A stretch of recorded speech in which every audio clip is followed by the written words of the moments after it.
ভগবান ঈশ্বর মানুষের আকৃতি নিয়ে পৃথিবীতে এসেছেন এবং মানুষের আকৃতিতে তাকে হত্যা করা হয়েছে ক্রসে তাকে হত্যা করা হয়েছে।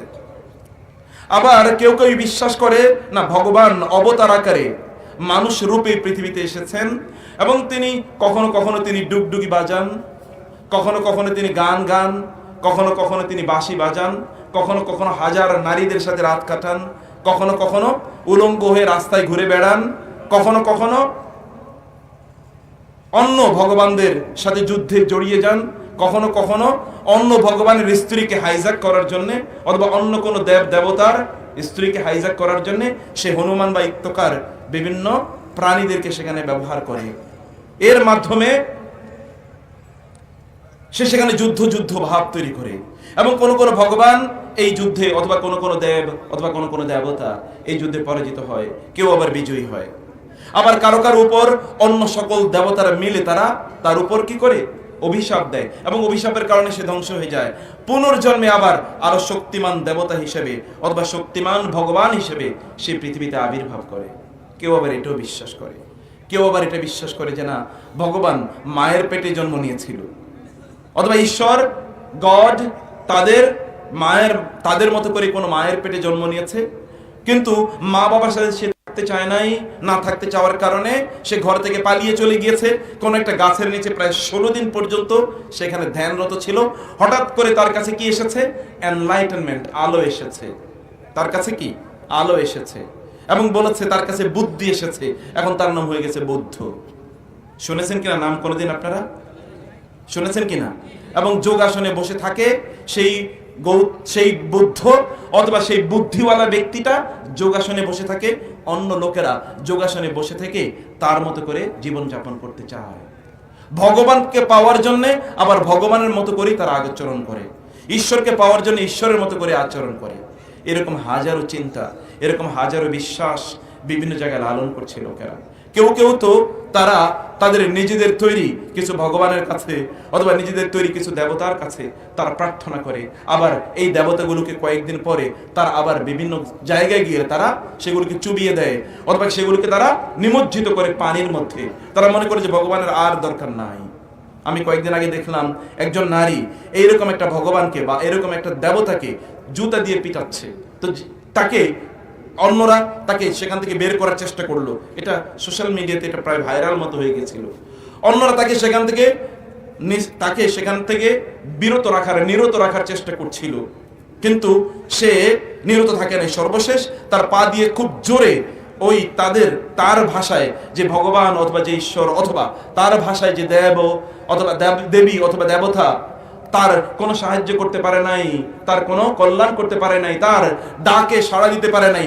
দীর্ঘদিন পর্যন্ত তার কাছে পূজা এবং অর্চনা করেছে, তাকে প্রসাদ দিয়েছে, তাকে খাদ্য দিয়েছে, তাকে সেখানে বিভিন্ন ধরনের বেদিতে সেখানে অনেক ধরনের ফুল দিয়েছে, অর্চনা করেছে, কিন্তু তার কোনো লাভ হয় নাই। পরবর্তীতে তার পায়ের মাধ্যমে তাকে আঘাত করার চেষ্টা করেছে। প্রিয় ভাইরা, এইরকম একটি কথা এখানে আল্লাহ সুবহানাহু ওয়া তাআলা জানিয়ে দিয়েছেন। তোমরা যে তোমাদের রবের সাথে এরকম বিভিন্ন ব্যক্তিকে যে তোমরা অ্যাসোসিয়েট করছো, তোমরা যে তার সাথে তোমাদের নিজেদের ধ্যান ধারণাগুলোকে তোমরা যে একত্রিত করছো, তোমরা কি জানো না যে তোমরা আমার কাছে একাকী আসবে? লাকাদ জিতুম শাইআন ইদ্দা, তোমরা খুবই ভয়ানকভাবে একটি খারাপ কথা তোমরা বলেছো, তোমরা একটা খারাপ কাজ তোমরা করেছো। তোমাদের রবকে বাদ দিয়ে, তোমাদের ইলাহকে তোমরা বাদ দিয়ে অন্য কিছুকে তোমরা ইলাহ হিসেবে নিয়েছো। তোমাদের ইলাহকে বাদ দিয়ে অন্য কিছুর কাছে তোমাদের চাওয়াগুলো তোমরা তুলে ধরো। তোমাদের ইলাহকে বাদ দিয়ে অন্য কারো উপাসনায়, পূজায়, ইবাদতে, আনুগত্যে তোমরা তোমাদের নিজেকে নিবেদিত রাখো। তাদের কাছে তোমাদের প্রত্যাশাগুলো তোমরা তুলে ধরো, তাদের কাছে গিয়ে তোমরা চাও, তাদের কাছে গিয়ে তোমরা আশা করো। এবং তাদের কাছেই কেবল না, তাদের আশেপাশে এরকম অনেক কিছু ছিল অথবা অনেক কিছু আছে, সেগুলোর কাছে তোমরা চাও যে সেগুলো তোমাদেরকে দেবে। কিন্তু তোমরা কি জানো না, তাকাদুস সামাওয়াতু ইয়াতাফাত্তারনা মিনহু ওয়া তানশাক্কুল আরদু ওয়া তাখিরুল জিবালু হাদ্দা। তোমরা কি দেখো না যে আসমানগুলো, যখন তোমরা এই কাজগুলো করো, তোমাদের রবের সাথে কাউকে তোমরা শরীক করতে চাও, শরীকের মতো করে তোমরা আচরণ করো, তখন আসমানগুলো চূর্ণ বিচূর্ণ হয়ে যেতে চায় এবং এই জমিনটা চূর্ণ বিচূর্ণ ফেটে যেতে চায় এবং পাহাড়গুলো বেগবান হয়ে চূর্ণ বিচূর্ণ হয়ে যেতে চায়।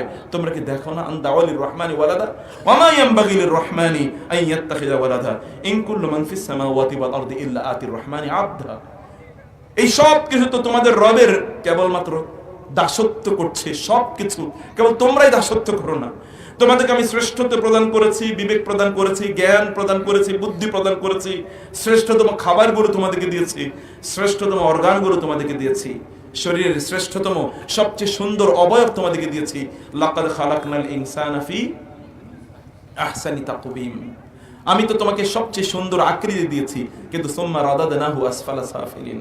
তুমি তোমার কাজের মাধ্যমে সবচেয়ে নিকৃষ্ট থেকে নিকৃষ্টদের স্থানে গিয়ে তোমাদের নিজেদেরকে তোমরা নিপতিত করলে, আপতিত করলে, নিমজ্জিত করলে, সেখানে তোমাদের নিজেদেরকে তোমরা স্থাপিত করলে, প্রতিস্থাপিত করলে। এটা তোমাদের হাতের কামাই, তোমাদের নিজেদের কাজ, তোমরা সেই কাজগুলো করেছো। আনতা লাকাদ আহসাহুম ওয়া আদ্দাহুম আদ্দা ওয়া কুল্লুহুম আতিহি ইয়াওমাল কিয়ামাতি ফারদা। বান্দা, তুমি আজকে মনে করছো তোমার চারপাশে অনেক লোকেরা আছে, তোমাকে সাহায্য করবে, সহযোগিতা করবে, তোমাকে সকল বিপদ আপদ থেকে উতরে দেবে, কিন্তু কিয়ামতের দিন তুমি যখন আমার কাছে আসবে তখন তো তোমাকে একাকী আসতে হবে। আল্লাহর কাছে কিভাবে যাবেন? কয়জনকে নিয়ে যাবেন আল্লাহর কাছে? কথা কি শুনতে পাচ্ছেন আপনারা? কিয়ামতের দিন আল্লাহর কাছে কয়জন মিলে যাবেন? একা যাবেন নাকি? সুবহানাল্লাহ। একা যদি সেই রবের সামনে যেতে হয়, মহা মহা মহা ক্ষমতাধর, যার ক্ষমতার কোনো শেষ নাই, যার ক্ষমতার কোনো সীমা নাই, এরকম মহা ক্ষমতাধর লিল্লাহিল ওয়াহিদিল কাহ্হার, যে ওয়াহিদুল কাহ্হার মহান রবের সামনে যেদিন আপনি দাঁড়াবেন, একাকী আপনাকে দাঁড়াতে হবে। লাকাদ আহসাহুম ওয়া আদ্দাহুম আদ্দা। আল্লাহ বলেছেন আমি সবগুলো গনে গনে রাখতেছি, তোমাদের সবগুলো কাজও আমি গনে গনে রাখতেছি। কিয়ামতের দিন তোমরা কুল্লুহুম আতিহি ইয়াওমাল কিয়ামাতি ফারদা। ফারদা একাকী, সিঙ্গুলারলি, ইন্ডিভিজুয়ালি একাকী তোমরা আমার কাছে আসবে কিয়ামতের দিন। আমার কাছে আসতে হবে এবং সেখানে ইয়াওমা নাহশুরুল মুত্তাকিনা ইলার রহমানি ওয়াফদা। কিন্তু জানেন, মুত্তাকিরা কিন্তু একাকী আল্লাহর সামনে যাবে না। মুত্তাকিরা যাবে কারা? দলে দলে, ওয়াফদা, উফুদ, দলে দলে, in delegates, in congregations, in groups, তারা আল্লাহর সামনে একত্রিত হবে। ওয়ানাসুকুল মুজরিমিনা ইলা জাহান্নাম উইরদা।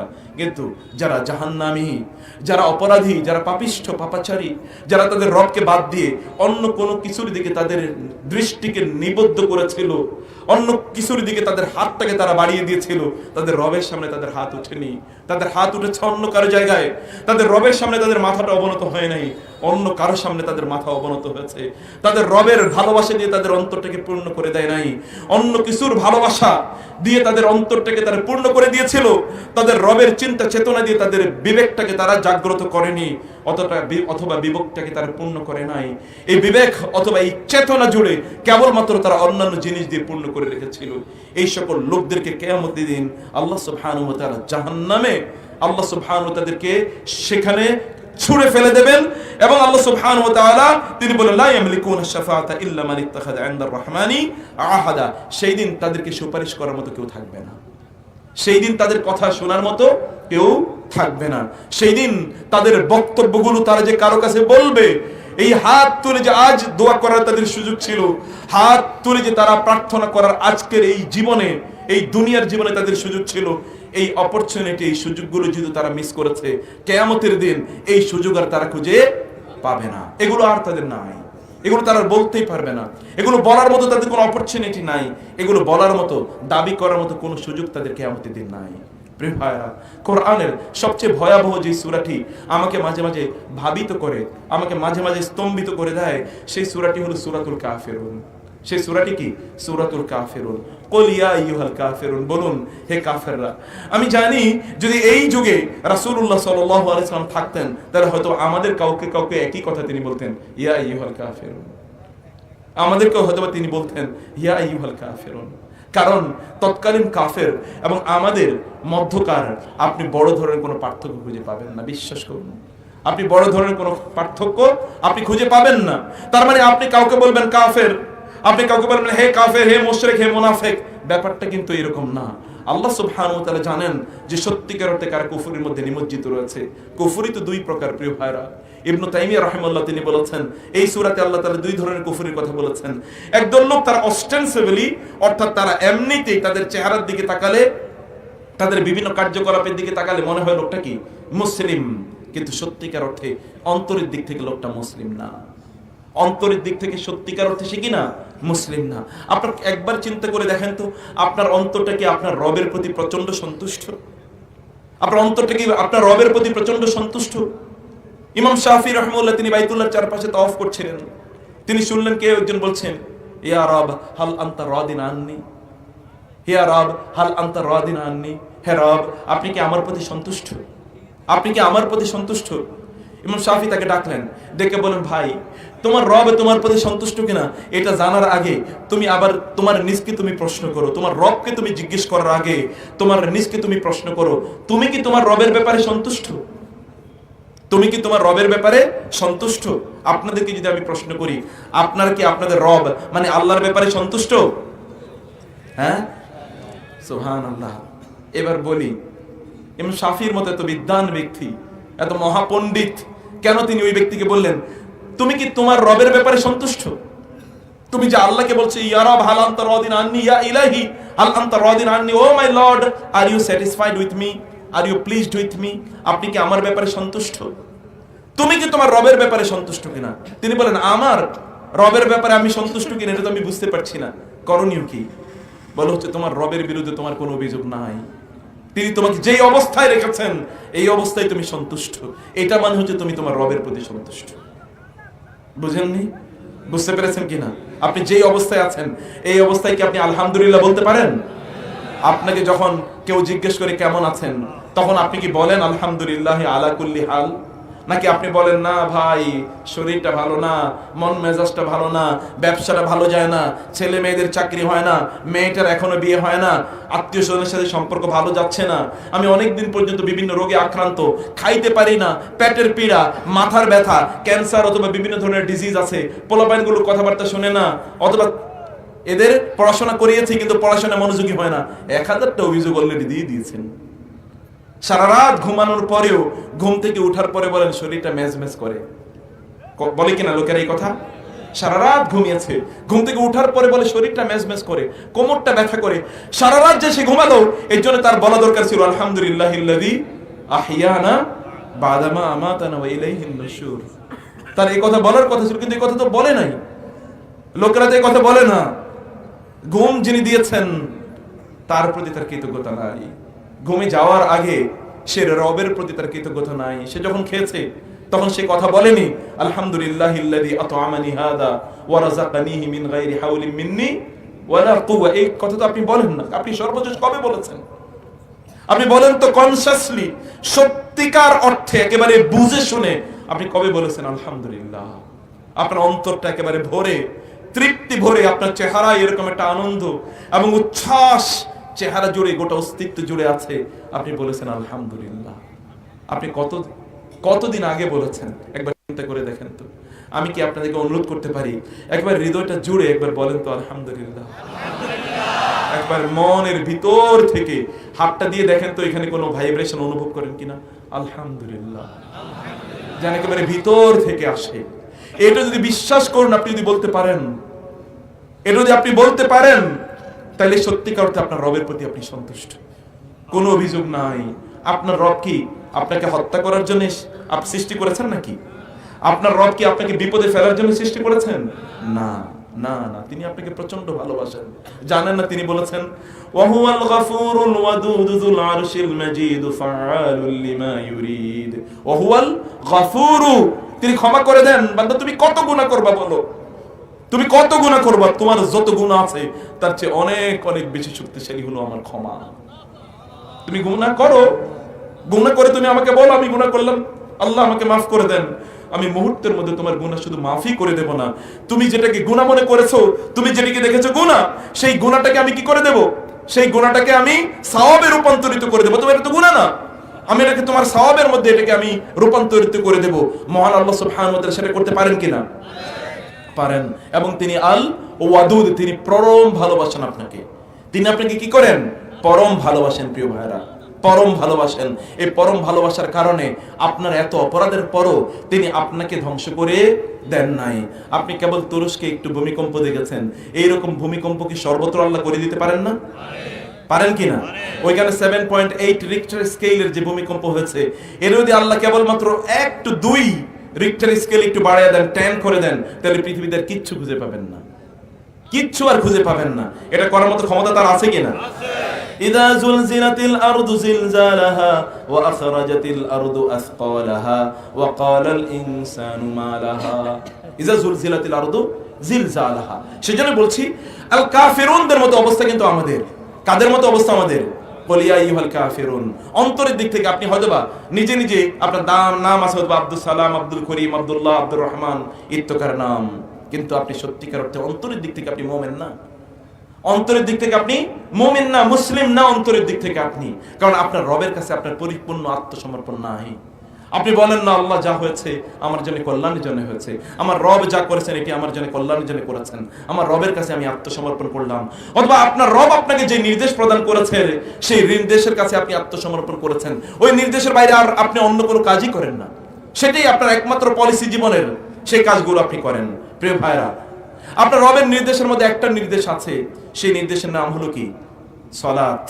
নির্দেশের নাম কি? সালাত। আপনার জন্য কি এতটুকুই যথেষ্ট না? মহান আল্লাহ সুবহানাহু ওয়া তাআলা নামাজের বিধান এই পৃথিবীতে প্রদান করেন নাই। নামাজের বিধান কোথায় প্রদান করেছেন? কোথায়? কেউ কেউ বলতে পারেন, বলেন তো কোথায়? কেউ বলছেন মেরাজে, কেউ বলছেন আরশে। কোথায় প্রদান করেছেন? মহান আল্লাহ সুবহানাহু ওয়া তাআলা জিবরিলকে পাঠিয়ে দিতেন প্রত্যেকটা বিধান নিয়ে, কিন্তু কোরআনের বিধান নিয়ে কি তিনি জিবরিলকে পাঠিয়েছেন? না। তিনি তার রাসূলকে কোথায় ডেকে নিয়ে গিয়েছেন? সপ্তম আকাশের উপরে। সপ্তম আকাশের উপরে তিনি তার নবীকে, তার বন্ধুকে, তার রাসূলকে তিনি ডেকে নিয়ে গিয়েছেন, এবং সেখানে তিনি তাকে গিফট আকারে প্রদান করেছেন কি? নামাজ, সালাত। সালাত, as-সালাত, as-সালাত, নামাজ, নামাজ, নামাজ। এটা কেবলমাত্র তিনি সেখানেই নিয়ে তাকে গিফট আকারে এটা প্রদান করেন নাই। আপনার রাসূলকে আল্লাহ সুবহানাহু ওয়া তাআলা নির্দেশ প্রদান করেছেন তিনি যেন এই সালাত এর ঘোষণা মানুষকে তার মৃত্যু পর্যন্ত দিয়ে যান। ওয়া'মুর আহলাকা বিস-সালাতি ওয়াসবির আলাইহা লা নাসআলুকা রিজকা নাহনু নারযুকুকা ওয়াল আকিবাতু লিত-তাকওয়া। ওয়া'মুর আহলাকা বিস-সালাত। আপনি কেবল একাই নামাজ পড়বেন তাতে হবে না, আপনাকে অবশ্যই অবশ্যই পরিবার পরিজন নিয়ে নামাজ আদায় করতে হবে। আপনি একা নামাজ আদায় করলে হবে না, আপনার সমাজের লোকজনকে নিয়ে আপনাকে নামাজ আদায় করতে হবে।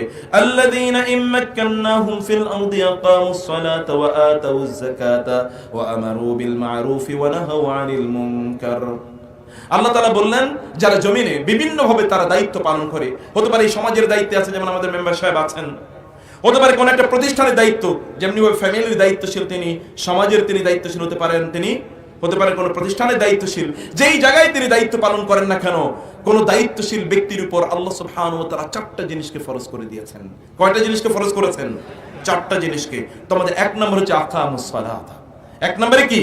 আকামুস সালাত, নামাজকে কায়েম করা, প্রতিষ্ঠা করা। নামাজকে কায়েম করা, প্রতিষ্ঠা করা। ব্যক্তি নিজে যেমনি ভাবে কায়েম করবে, এই কায়েমের মধ্যে যেমনি ভাবে নামাজের যত ধরনের বিধান আর কান আহকাম আছে সবগুলো পরিপূর্ণভাবে মেনটেন করে তাকে এই নামাজ কায়েম করতে হবে। এটি 1 নম্বর কাজ। এবং 2 নম্বর হচ্ছে, একাকি নামাজ পড়লে কি হবে না, আপনার রাসূলকে আল্লাহ সুবহানাহু ওয়া তাআলা যখন নামাজের বিধান এখনো নাজিল হয় নাই, কিন্তু আপনার রাসূলকে আল্লাহ সুবহানাহু ওয়া তাআলা আপনার রব ঘুমাইতে দেন নাই। ইয়া আইয়ুহাল মুযাম্মিল কুমিল লাইলা ইল্লা কালিলা নিসফাহু আও ইনকুস মিনহু কালিলা আও জিদ আলাইহি ওয়া রাত্তিলিল কুরআনা তারতিলা ইন্না সানুলকি আলাইকা কাওলান সাকিলা ইন্না নাশিআতাল লাইলি হিয়া আশাদ্দু ওয়াতআন ওয়া আকওয়ামু কিলা ইন্না লাকা ফিন নাহারি সাবহান তাওয়িলা ওয়াযকুর ইসমা রাব্বিকা ওয়া তাবাত্তাল ইলাইহি তাবতিলা রব্বুল মাশরিকি ওয়াল মাগরিবি লা ইলাহা ইল্লা হুয়া ফাত্তাখিযহু ওয়াকিলা। দেখেন না কি বলেছে, ইয়া আইয়ুহাল মুযাম্মিল, হে চাদর দিয়ে, কারণ তিনি ভয় পেয়ে গেছেন। হেরা গুহাতে একটা বিশাল আকৃতির একজন ফেরেশতা জিবরিল আসলেন, এটি দেখে রাসূল ভয় পেয়ে গিয়েছেন, এবং এই জন্য তার জ্বর চলে এসেছে। ভয় পেলে মানুষের কি হয়? জ্বর আসে। তার জ্বর চলে এসেছে। তার স্ত্রীকে গিয়ে বললেন, আমার একটু কাঁথা দাও, একটু চাদর দাও, একটু কম্বল দাও। কম্বল দিয়ে স্ত্রী তাকে ঘুম পাড়িয়ে দেওয়ার চেষ্টা করলেন, মাথাটা হাতিয়ে দিচ্ছেন, আদর করছেন, ভালোবাসার কথা বলছেন। স্বামী, হে কি হয়েছে বলেন। তিনি তখন বলছিলেন সব কথা। রাসূলুল্লাহ সাল্লাল্লাহু আলাইহি ওয়াসাল্লামের কথা শুনলেন এবং তিনি পরবর্তী তাকে ওয়ারাকা বিন নওফলের কাছে নিয়ে গেছেন। সে আলোচনা আমি করছি না, আমি বলছি অনেকগুলো বিষয় আলোচনা করবো, সালাত ইনক্লুডিং। আপনারা মনোযোগ দিয়ে শুনবেন তো? আপনাদের কিছু কথা বলে যাব আমি ইনশাআল্লাহ। আল্লাহ তাআলা যেন তৌফিক দান করেন। আল্লাহ তুমি আমাদেরকে তৌফিক দান করো। রব্বি ইশরাহ লি সাদরি ওয়া ইয়াসসির লি আমরি ওয়াহলুল উকদাতাম মিন লিসানি ইয়াফকাহু কওলি। ভালো করে মনোযোগ দিয়ে শুনবেন, বাসায় গিয়ে এগুলো প্র্যাকটিস করবেন। আমি ছোট্ট ছোট্ট করে অনেকগুলো জিনিস আপনাদেরকে বলার চেষ্টা করব, নাসিহা দেওয়ার চেষ্টা করব। এই নাসিহাগুলো আপনারা ভালো করে শুনবেন। যদি কারো নোট নেওয়ার সুযোগ থাকে নোট নিয়ে নেবেন, এগুলো অনুসারে আপনারা চলার চেষ্টা করবেন। প্রিয় ভাইরা, আমি বলছি রাসূলুল্লাহ সাল্লাল্লাহু আলাইহি ওয়াসাল্লাম ঘুমিয়েছিলেন, শুয়েছিলেন। আল্লাহ সুবহানাহু ওয়া তাআলা রাসূলকে শুইতে দেন নাই। না, শুয়ে থাকার সময় নাই। ইয়া আইয়ুহাল মুযাম্মিল, হে যিনি তার নিজকে কম্বল দিয়ে ঢেকে রেখেছেন, কম, দাঁড়ান। কি করেন? কমিল লাইলা ইল্লা কালিলা, রাতের কিছু সময় ছাড়া বাকি গোটা সময় জুড়ে দাঁড়িয়ে থাকেন। কি জন্য দাঁড়িয়ে থাকবে? কি জন্য? কিয়ামুল লাইল। কমিল লাইলা থেকে এসে কিয়ামুল লাইল। কিয়ামুল লাইল মানে কি বলেন তো? কিয়ামুল লাইল মানে কি? রাতের নামাজ। রাতের নামাজ, রাতের নামাজ আদায় করতে তাকে নির্দেশ প্রদান করা হচ্ছে। এই সূরাটি নাজিল হওয়ার পর রাসূলুল্লাহ সাল্লাল্লাহু আলাইহি ওয়াসাল্লাম, তার ফ্যামিলি মেম্বার, তার পরিবারের সদস্যরা এবং যারা প্রথম দিকে ঈমান এনেছে, এই সাহাবায়ে কেরাম 1 বছর পর্যন্ত রাতের বেলা ঘুমাতেন না। একটা বছর, সারাটা বছর জুড়ে সারাটা রাত তারা নামাজ পড়তেন। একবার ভেবে দেখেছেন? তাদের পা ফলে যেত, তারা কষ্টে দাঁড়িয়ে থাকতে পারতেন, কিন্তু নির্দেশ কার? আল্লাহর নির্দেশ। 1 বছর পরে আল্লাহ তাআলা রিলিফ করে দিলেন, ঠিক আছে এখন সারা রাত নামাজ পড়ার দরকার নাই, কিছু কিছু অংশ জুড়ে আপনি নামাজ পড়লেই হবে।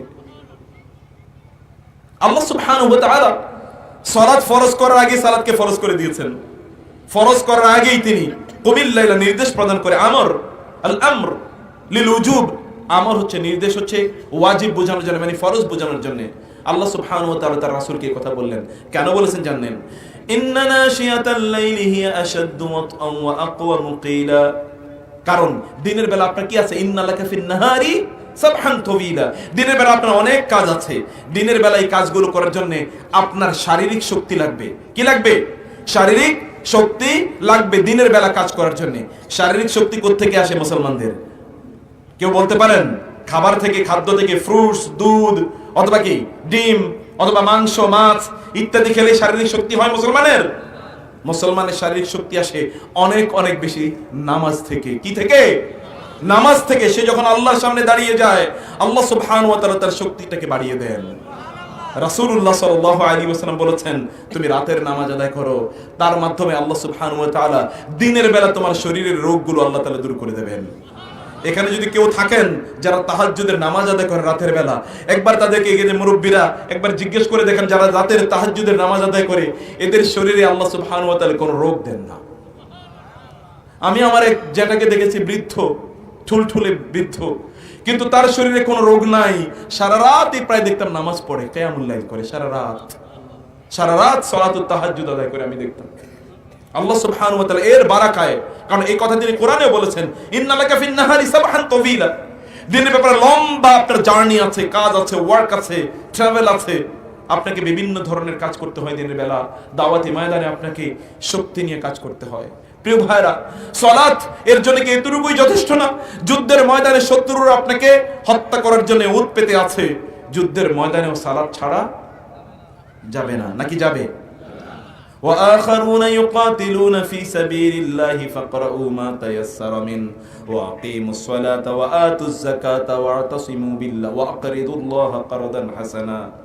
আল্লাহ সুবহানাহু ওয়া তাআলা বলেন যুদ্ধের ময়দানেও সালাত আদায় করা লাগে, এবং এখানে শুধু সালাত আদায় করলে হয় না, সেখানে জামাতের সাথেও সালাত আদায় করা লাগে। এবং একদল তার অস্ত্র নিয়ে দাঁড়িয়ে থাকে, আর একদল অস্ত্রটা রেখে তারপরে তারা কি করে? তারা সালাত আদায় করে, এক রাকাত করে। যেহেতু সালাত আল খাউফ এবং এটা যেহেতু সফরের নামাজ, অতএব এটা অর্ধেক পড়তে হয়। আল্লাহ তাআলা তার রাসূলকে নির্দেশ প্রদান করেছেন যুদ্ধের ময়দানেও সালাত ছাড়া যায় না। এখন যেই মুসলিমরা তাদের নিজেকে মুসলিম হিসেবে দাবি করে, এই মুসলিমদের কয়েকটা ক্যাটাগরির কথা বলি। এক ক্যাটাগরি আছে, যেই সকল ক্যাটাগরির মুসলমানরা তারা মাঝে মাঝে নামাজ পড়ে। কি করে? মাঝে মাঝে তারা নামাজ পড়ে। এই নামাজটা হয়তো তারা কেবলমাত্র জুমাবারে নামাজ পড়ে। কেবল কিবারে নামাজ পড়ে? জুমাবারে নামাজ পড়ে। আবার কেউ কেউ আছে তারা মাঝে মাঝে নামাজ পড়ে, ডেইলি পড়ে, 2-1 ওয়াক্ত বা 3 ওয়াক্ত পড়ে, বাকি না পড়তে পারে না, অতটা গুরুত্ব তার কি নাই।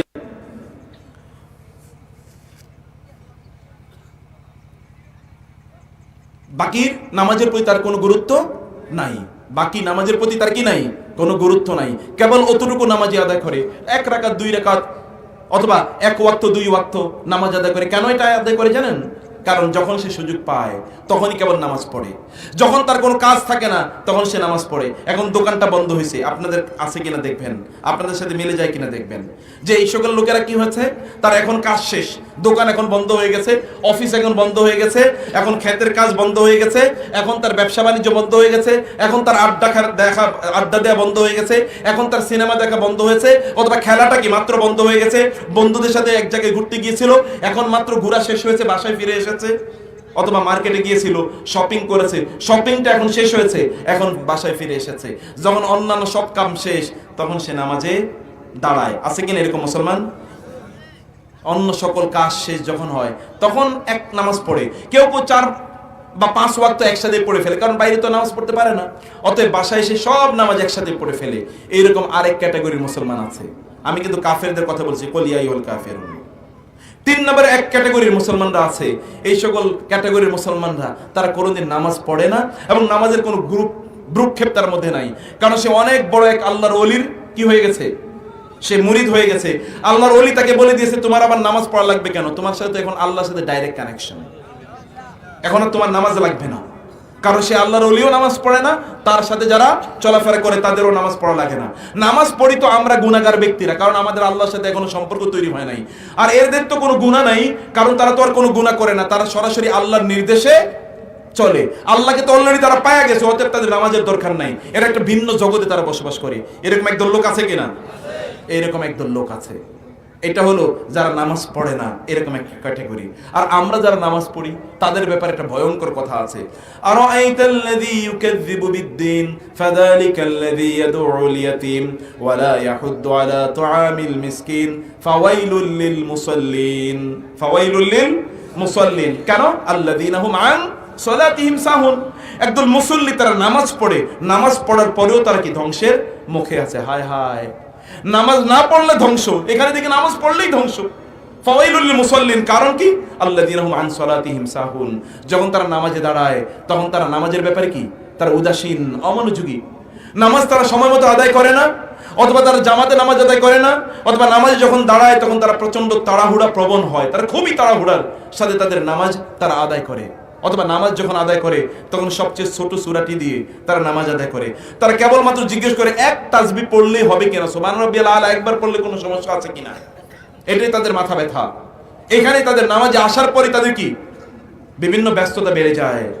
নামাজে আসার পরে তার যত ধরনের ব্যস্ততা আছে, অমুকের সাথে একটা মিটিং আছে, অমুক জায়গায় ব্যবসা আছে, অমুকের সাথে দেখা করার কথা আছে, অমুকে তার জন্য অপেক্ষা করছে, দোকানটা খুলে রেখে এসেছে, অফিসটা কি তালা বন্ধ করে নাই, অফিসে একজনকে বসিয়ে রেখেছে, অথবা রান্নাঘরে চুলায় কি জ্বালিয়ে রেখেছে, ওইখানে তরকারি টকবক করে তরকারি ওইখানে জ্বলে যাওয়ার সম্ভাবনা আছে, পুড়ে যাওয়ার সম্ভাবনা আছে, অথবা ভাতগুলো কি পুড়ে যেতে পারে। এরকম অনেকগুলো কাজ রাইখা তারপরে কি সে নামাজ পড়ে। অনেকগুলো কাজ তার সামনে আছে, এই কাজগুলোর মধ্যে সে নামাজটাকে এই কাজের সাথে একটা কাজ হিসেবে সে গ্রহণ করেছে। এই সকল লোকদের অবস্থা আল্লাহ তাআলা বললেন ফাওয়াইলুল লিল মুসাল্লিন। প্রিয় ভাইরা, সম্মানিত বোনেরা আমার, সালাত আস-সালাত আস-সালাত as-salat as-salat wa ma malakat aymanukum। একজন নবী রাসূল নাই যে নবী রাসূলদেরকে আল্লাহ তাআলা নামাজের নির্দেশ প্রদান করেন নাই। কেবল নামাজের নির্দেশই প্রদান করেছেন এরকম না, বরং মুসা আলাইহিস সালাম তিনি বলেছেন আকিমিস সালাতা লিযিকরি।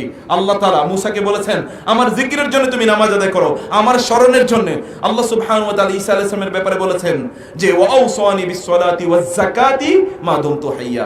ওয়া আওসানি বিস-সালাতি, আমার রব আমাকে নির্দেশ প্রদান করেছেন আমি যেন নামাজ আদায় করি। মাত্র সদ্য ভূমিষ্ঠ সন্তান, এই সন্তান তার মায়ের সতীর্থ, এটাকে প্রমাণ করার জন্য তার মুখ থেকে কথা আল্লাহ সুবহানাহু ওয়া তাআলা বের করে দিয়েছেন। সেই জায়গায় ওই সদ্য ভূমিষ্ঠ সন্তান এখনো কি তার নামাজের কি ফরজ হয়ে গেছে নাকি এখনো তার নামাজ? কিন্তু এই সময় তিনি বলে উঠলেন, ওয়া আওসানি বিস-সালাতি ওয়াজ-যাকাতি মা দুমতু হাইয়া। আমার রব আমাকে বলেছেন যতদিন আমি বেঁচে থাকি ততদিন যেন আমি কি করি? সালাত আদায় করি, সালাত আদায় করি। ইব্রাহিম আলাইহিস সালাম আল্লাহর কাছে কি দোয়া করেছেন? রব্বি জাআলনি মুকিমাস সালাতি ওয়া মিন যুররিয়াতি, রব্বি জাআলনি মুকিমাস সালাতি ওয়া মিন যুররিয়াতি। আল্লাহ আমাকে আপনি নামাজি বানান, আমার সন্তানকে আপনি নামাজি বানান। ইব্রাহিম আলাইহিস সালাম তিনি তার সন্তানকে যখন বাইতুল্লাহর কাছে রেখে যান এবং তার স্ত্রীকে রেখে যান, কেন রেখে গিয়েছেন? রব্বানা ইন্নী আসকানতু মিন যুররিয়াতি বিওয়াদিন গায়রি জি জারইন ইনদা বাইতিকাল মুহাররাম রব্বানা লিয়ুকিমুস সালাহ। নবী আপনাদের পিতা ইব্রাহিম আলাইহিস সালাম তার অবস্থা একবার চিন্তা করে দেখেন। ইব্রাহিম আলাইহিস সালাম তিনিও তার সন্তানকে এখানে রেখে গেছেন কিসের জন্য বলেন তো? নামাজের জন্য। বাইতুল্লাহ কেন নির্মিত হয়েছে? ইন্না আউওয়ালা বাইতি উদিআ লিন-নাস লাল্লাযী বিবাক্কাতা মুবারাকাও ওয়া হুদাল লিল আলামিন ফিহি আয়াত আল্লাহ সুবহানাহু ফিহি আয়াতুম বাইয়িনাতুম মাকামু ইব্রাহিম ওয়া মান দাখালাহু কানা আমিনা। আল্লাহ সুবহানাহু ওয়া তাআলা বলে দিয়েছেন এই বাইতুল্লাহ নির্মাণ করা হয়েছে কেবল আল্লাহ সুবহানাহু ওয়া তাআলার ইবাদতের জন্য, আল্লাহর সালাত আদায় করার জন্য। প্রিয় ভাইরা, এই ইব্রাহিম আলাইহিস সালামের সন্তান ইসমাঈল আলাইহিস সালাম, আপনাদের পিতা আরেক পিতা ইসমাঈল আলাইহিস সালাম, তিনি কি বলেছেন? তিনি তার সন্তানকে ওয়াকানা ইয়ামুরু আহলাহু বিস-সালাতি ওয়াজ-যাকাতি ওয়া কানা ইনদা রাব্বিহি মারদিয়া। তিনি কেবল নিজেই সালাত আদায় করতেন এরকম না, তার পরিবার পরিজনকে সালাতের নির্দেশ প্রদান করতেন। সালাত কেমন তাইলে ইবাদতটা বলেন তো? এই ইবাদতের গুরুত্ব কেমন? রাসূলুল্লাহ সাল্লাল্লাহু আলাইহি ওয়াসাল্লাম বলেছেন দিন পুরোটাই হলো সালাত। as-সালাতু ইমাদুদ্দিন। ইসলাম কিসের উপর টিকে আছে বলেন তো? সালাতের উপর। ইসলাম হলো, সালাত হচ্ছে ইসলামের পিলার। একটা বিল্ডিং যেরকম পিলার ছাড়া দাঁড়িয়ে থাকতে পারে না, ইসলামও সালাত ছাড়া দাঁড়িয়ে থাকতে পারে না। সালাত ছাড়া কি ইসলাম দাঁড়িয়ে থাকতে পারে না? অতএব সালাতের গুরুত্বটা হলো এই লেভেলের, সালাতের বিষয়টা হলো এই লেভেলের। এই সালাতকে আপনি কখনো ইগনোর করতে পারেন না। বিশ্বাস করুন, আপনি সালাতকে ইগনোর করবেন আর আপনি আপনার নিজকে মুমিন হিসেবে দাবি করবেন, কখনো হতেই পারে না। রাসূলুল্লাহ সাল্লাল্লাহু আলাইহি ওয়াসাল্লাম এই কথা বলেছেন যে মান তারাকা সালাতা মুতাআম্মিদান ফাকাদ কাফারা। কেউ যদি ইচ্ছা করে সালাত পরিত্যাগ করে তাহলে সে কি করবে? সে কাফের হয়ে যাবে। বুঝতে পেরেছেন? ইচ্ছা করে সালাত পরিত্যাগ করলে লোকটা কি হয়ে যাবে? কাফের হয়ে যাবে। তিনি বলেছেন ঈমান এবং কুফর এবং শিরকের মাঝে মূল পার্থক্য হলো সালাত। তার সাহাবীরা বলেছেন, আব্দুল্লাহ বিন শাকিক রাদিয়াল্লাহু তাআলা আনহু তিনি বলেছেন, আমরা সাহাবায়ে কেরাম সাহাবীদের যুগে কেবলমাত্র সালাত পরিত্যাগ করাটাকে আমরা কুফরি মনে করতাম। সালাত পরিত্যাগ করাটাকে কুফরি মনে করতাম। রাসূলুল্লাহ সাল্লাল্লাহু আলাইহি ওয়াসাল্লাম বলেছেন, হে বৎস, তুমি এক ওয়াক্ত সালাত পরিত্যাগ করো না, এক ওয়াক্ত সালাত তুমি ইচ্ছাকৃতভাবে পরিত্যাগ করো না। যেই ব্যক্তি এক ওয়াক্ত, আমি এক দিনের কথা বলছি না, এক বছরের কথা বলি না, এক যুগের কথা বলি না, কেউ যদি এক ওয়াক্ত সালাত পরিত্যাগ করে আল্লাহ সুবহানাহু ওয়া তাআলা ওই ব্যক্তির কাছ থেকে তার জিম্মাদারি তুলে নেন। আল্লাহ দায়িত্ব তুলে নেন যে না, ঠিক আছে, এই ব্যক্তির আর কোনো দায়িত্ব আমার নাই, আর কোনো দায়িত্ব নাই, যতক্ষণ এই ব্যক্তি তওবা করে পরিপূর্ণভাবে এবং আবার সালাতি জীবনে সে ফিরে আসে। প্রেমার সালাতের বিষয়ে তো অনেক আলোচনা, এই আলোচনা করার জন্য তো কয়েক ঘন্টা সময় লাগে, অনেক প্রশ্ন আছে। আমি মূল যে কথাগুলো বলতে চেয়েছি শুধুমাত্র সালাতের ব্যাপারে আমি এতটুকুই বলে এরপরে সালাতের পদ্ধতিগত কিছু বিষয় আপনাদেরকে বলবো এবং বাকি আলোচনাগুলো আমি পরবর্তীতে আমার ধারাবাহিকতা আমি কিছু কথা বলবো আপনাদেরকে। আমি যে কথা বলছি, সালাত আপনারা আদায় করবেন, সালাত আপনারা আদায় করবেন। খবরদার সালাতকে সিলেক্টিভ বানাবেন না, যে আপনার যখন মনে চেয়েছে তখনই আপনি পড়লেন, আপনার যখন মনে চায় না তখন আপনি পড়লেন না। আপনি যখন নামাজে দাঁড়ালেন তখন আপনার মনের মতো করে আপনি নামাজ পড়লেন। আল্লাহর রাসূল কিভাবে নামাজের নির্দেশনা দিয়েছেন এগুলো কোনোটাই আপনি ভ্রুক্ষেপ করলেন না। কিয়ামতের দিন দাঁড়াবেন কি নিয়ে? আছেই তো এতটুকু নামাজ, আর কিছুই তো নাই। একজন মুসলমান, এই যে আমরা যারা আছি এখানে, এই সমগ্র বিশ্বের অবস্থা একই। আপনারা আমরা যারা আছি, বিশেষ করে আমাদের দেশের কথাই বলি, অধিকাংশ মানুষ আমরা যারা নিজেদেরকে মুসলিম হিসেবে দাবি করি, আছেই একটা নামাজ, আর বাকি তো কিছুই নাই। আর বাকি তো একজন মুসলমানের যে আখলাক বা ক্যারেক্টার থাকা দরকার, এগুলো কোনোটাই তো আমাদের মধ্যে সেই লেভেলের নাই। আর নামাজেরই যদি অবস্থা এরকম হয় যে নামাজ এটা কি ল্যাংড়া, লুলা অথবা আতুর ইত্যাদির মতো অন্ধ ব্যক্তির নামাজের মতো, অথবা আমাদের নামাজগুলো এরকম ল্যাংড়া, লুলা, আতুরের মতো হয়ে গেছে, এগুলো নিয়ে আপনার রবের সামনে কিভাবে দাঁড়াবেন? আপনার রব যদি আপনাকে বলে তোমার নামাজের হিসাবটাই নেই, কারণ কিয়ামতের দিন সর্বপ্রথম কিসের হিসাব নেওয়া হবে? নামাজের ব্যাপারে হিসাব নেওয়া হবে। নামাজের ব্যাপারে যদি আল্লাহ তাআলা বলেন ঠিক আছে তোমার কেবলমাত্র ওই নামাজগুলো আমি কবুল করব যেই নামাজে তোমার মন অন্যদিকে যায় নাই, যে নামাজে তোমার মন অন্যদিকে যায় নাই। কয়জনের নামাজ আর কয়টা নামাজ নিয়ে আপনি দাঁড়াতে পারবেন? قد أفلح المؤمنون الذين هم في صلاتهم خاشعون। মুমিনরা যাদের নামাজের মধ্যে তাদের কি আছে? বিনয় আছে, একাগ্রতা আছে। রাসূলুল্লাহ সাল্লাল্লাহু আলাইহি ওয়াসাল্লাম বলেছেন আল্লাহ সুবহানাহু ওয়া তাআলা কিয়ামতের আলামত হিসেবে সর্বপ্রথম যে জিনিসটি মানুষের কাছ থেকে তুলে নেবেন তা হলো নামাজের মধ্যে কি? একাগ্রতা, খুশু। এটা থাকবে না, খুশু থাকবে না, খুদু থাকবে না, হুদুরুল কলব থাকবে না। এজন্য আপনি মসজিদে জয়েন করার পর আপনি দেখবেন সেখানে প্রচুর পরিমাণ নামাজি, কিন্তু ওয়ালা তাজিদু ফিহা খাশিআন, ফিহি খাশিআন। আপনি দেখবেন যে অধিকাংশ লোকের মধ্যে খুশু নাই। নামাজের মধ্যে যে বিনয় থাকা দরকার ছিল, একাগ্রতা থাকার কথা ছিল, আগ্রহ থাকার কথা ছিল, এগুলো কোনোটাই তাদের নামাজের মধ্যে নাই। এগুলো সবই তারা হারিয়ে ফেলেছে। এরকম একটা অবস্থা নামাজিদের তৈরি হবে। নামাজ যদি আপনারা পড়েন তাইলে নামাজ যদি আপনারা পড়েন তাহলে নামাজ পড়ার ক্ষেত্রে আপনাদের কি কি ভূমিকা আপনাদের নেওয়া দরকার? কিভাবে আপনারা নামাজ পড়বেন? নামাজ কি আপনাদের মন গড়া পড়বেন নাকি রাসূলের সুন্নাহ মোতাবেক পড়বেন? কিভাবে পড়বেন নামাজ বলেন তো? নামাজ কি রাসূলের সুন্নাহ মোতাবেক পড়বেন না আপনাদের নিজেদের মন গড়া পড়বেন? রাসূলের সুন্নাহ মোতাবেক নামাজ কিভাবে পড়া হতো? রাসূল কিভাবে নামাজ পড়তেন এটা জানবেন কোত্থেকে? কোথা থেকে জানবেন এটা? এটা কোরআন এবং সুন্নাহ থেকে জানবেন নাকি? এটা জানবেন কোত্থেকে? কোরআন এবং সুন্নাহ থেকে। কোরআনে তো আর নামাজের বিস্তারিত বিবরণ দেওয়া হয় না। বিস্তারিত বিবরণ কে দিয়েছেন? রাসূলুল্লাহ সাল্লাল্লাহু আলাইহি ওয়াসাল্লাম তার সুন্নাহর মধ্যে বিস্তারিত বিবরণ নামাজের ব্যাপারে রাসূলুল্লাহ সাল্লাল্লাহু আলাইহি ওয়াসাল্লাম দিয়েছেন। এই বিবরণটা আপনাদের জানা দরকার আছে কিনা? এই বিবরণটা জানা দরকার আছে। এই বিবরণটা কি? সিফাতু সালাতি রাসূলিল্লাহ, রাসূলুল্লাহ সাল্লাল্লাহু আলাইহি ওয়াসাল্লামের নামাজটা কেমন ছিল এটা একবার পড়ুন। এই জাতীয় বই বাজারে আছে, অ্যাভেলেবল আছে। এই বইগুলো আপনারা একটু দেখেন, একটা বই একটু পড়েন এবং দেখেন যে সেখানে রাসূলুল্লাহ সাল্লাল্লাহু আলাইহি ওয়াসাল্লাম নামাজ কিভাবে আদায় করেছেন। এরকম একটা বই পড়ার জন্য রাজি আছেন তো আপনারা?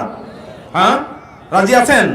ইনশাআল্লাহ একটা বই পড়বেন। বাজারে এই সকল বইগুলো অ্যাভেলেবল। আমার বিশ্বাস এই জায়গায় আপনারা এই জাতীয় বইগুলো পেয়ে যাবেন ইনশাআল্লাহ নামাজের জন্য। আয়েশা রাদিয়াল্লাহু তাআলা বলেছেন রাসূলুল্লাহ সাল্লাল্লাহু আলাইহি ওয়াসাল্লাম আমাদের সাথে কথা বলতেন। যখন নামাজের সময় হয়ে যেত তিনি এত দ্রুত ছুটে যেতেন যেন তিনি আমাদের কাউকে চেনেন না। যখন নামাজের আজান হয় তখন আপনার যাওয়ার কথা কোথায় বলেন তো? পুরুষদের জন্য মসজিদে দৌড়ে যাওয়ার কথা, তারা মসজিদে যাবে। ইযা নুদিয়া লিস-সালাতি ফাসআউ ইলা যিকরিল্লাহ, ফাসআউ ইলা যিকরিল্লাহ। আপনাকে দৌড়ে যাওয়ার কথা। সালাতের আপনার রব এর পক্ষ থেকে মসজিদে আজান হয়েছে হাইয়া আলাস সালাহ, তখন আপনি এখানে বসে আছেন, আপনার লজ্জা করে না? আপনার রব ওইখান থেকে ডাক দিচ্ছে, আপনার রবের পক্ষ থেকে ডাক দিচ্ছে, আপনি কিভাবে বসে থাকেন? কিয়ামতের দিন এটাও যদি আপনার বিরুদ্ধে ইস্যু হয়ে দাঁড়ায় তাহলে কিছু করার নাই। অতএব নামাজের যখন সময় হয় তখন একজন মুসলমানের দায়িত্ব কি? তিনি দ্রুত নামাজের জন্য প্রস্তুতি নেবেন। নামাজের জন্য প্রস্তুতি নেওয়ার ক্ষেত্রে তিনি কি কি করবেন বলেন তো? তিনি ওযু করবেন এবং সুন্দর জামা কাপড়গুলো পরবেন। সবচেয়ে নোংরা জামা কাপড় পরে তারপরে মসজিদে যাবেন নাকি? অথবা এখানে একটা কি আছে, একটা সেরা গেঞ্জি আছে অথবা কোনো একটা গামছা আছে, এরকম কোনো একটা তাড়াতাড়ি গায়ের উপর দিয়ে তারপরে নামাজে দাঁড়িয়ে যাবেন? দাঁড়াচ্ছে কার সামনে? আল্লাহর সামনে। আল্লাহর সামনে কি এরকম ভাবে দাঁড়ানো যায়? এরকম ফকিরি হালতে কি আপনি কোথাও ব্যবসা করতে যেতেন?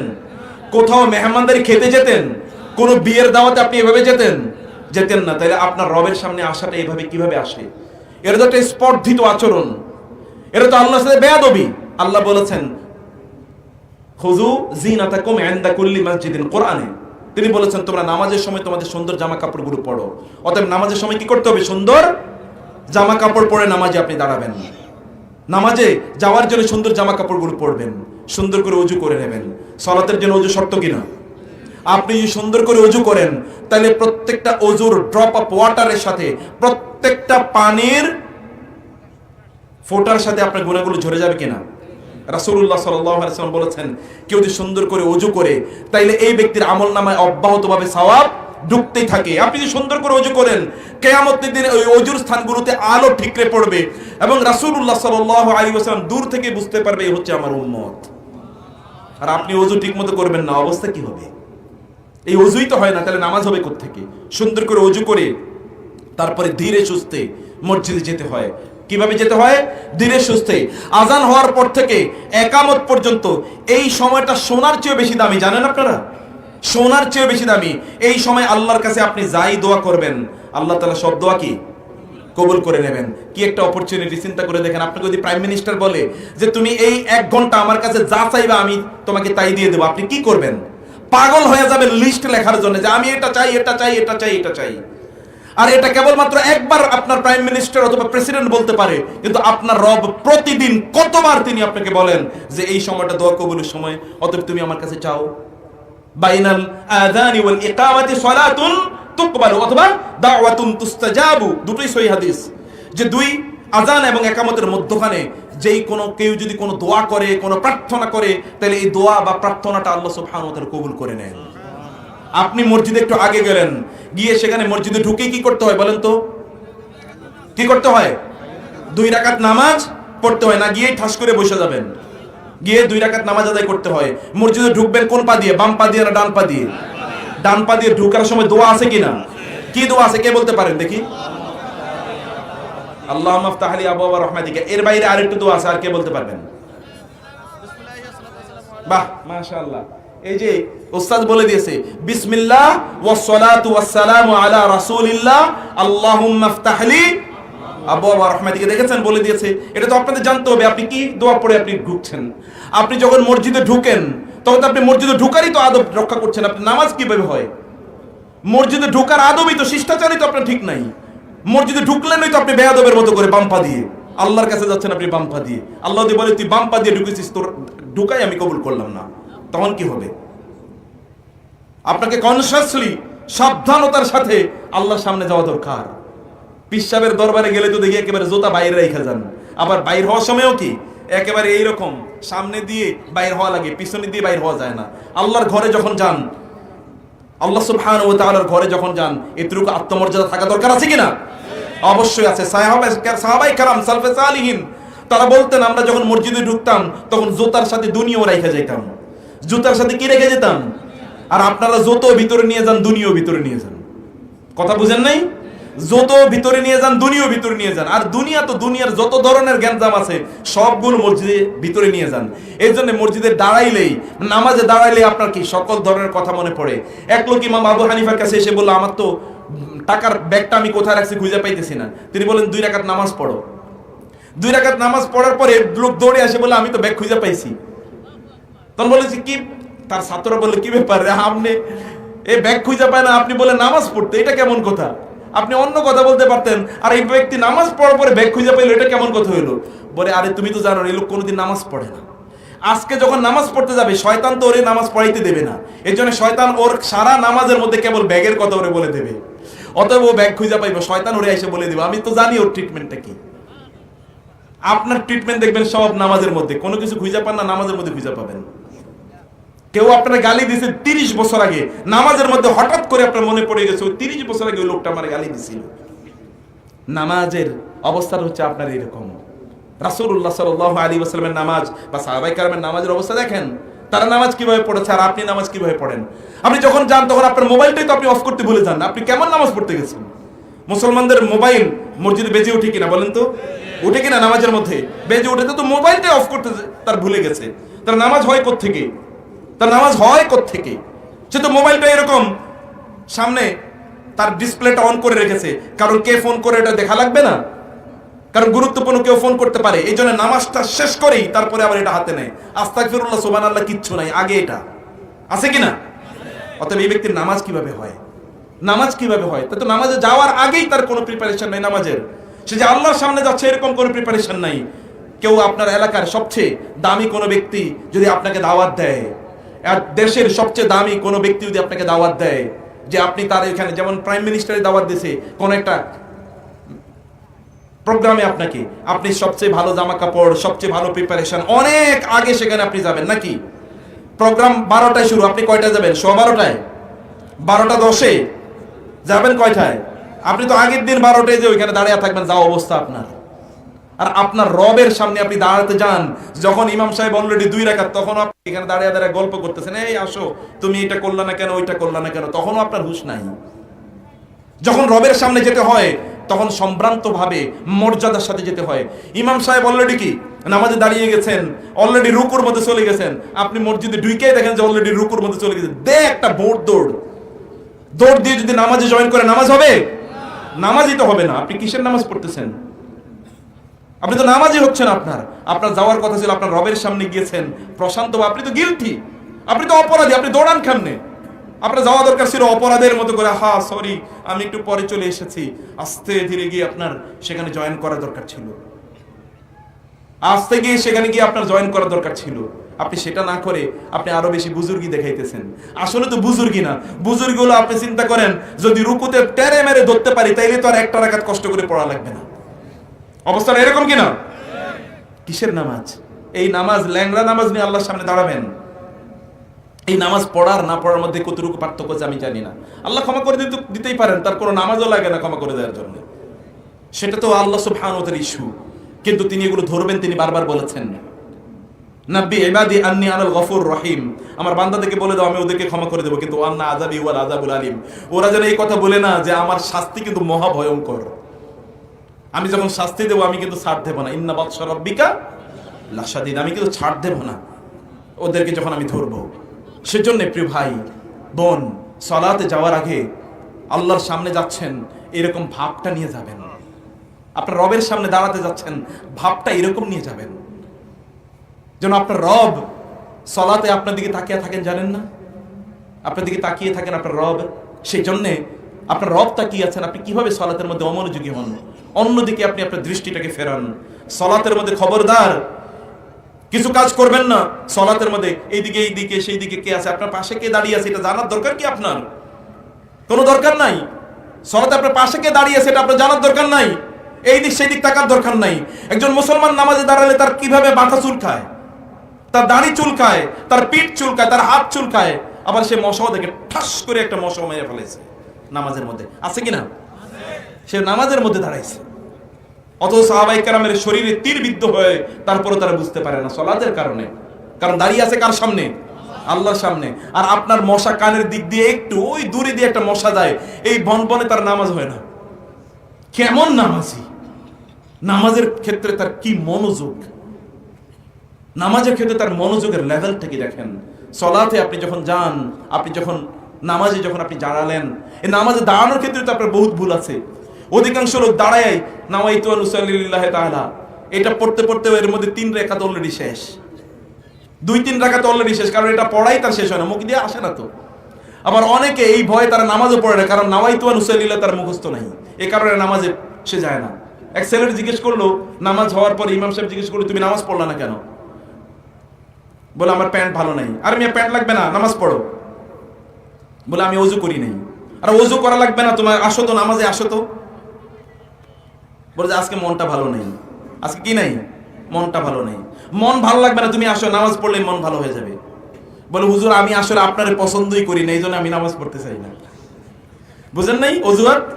সব মিলে একটা না একটা অজুহাত ওরা আছেই কেন নামাজ পড়বে না।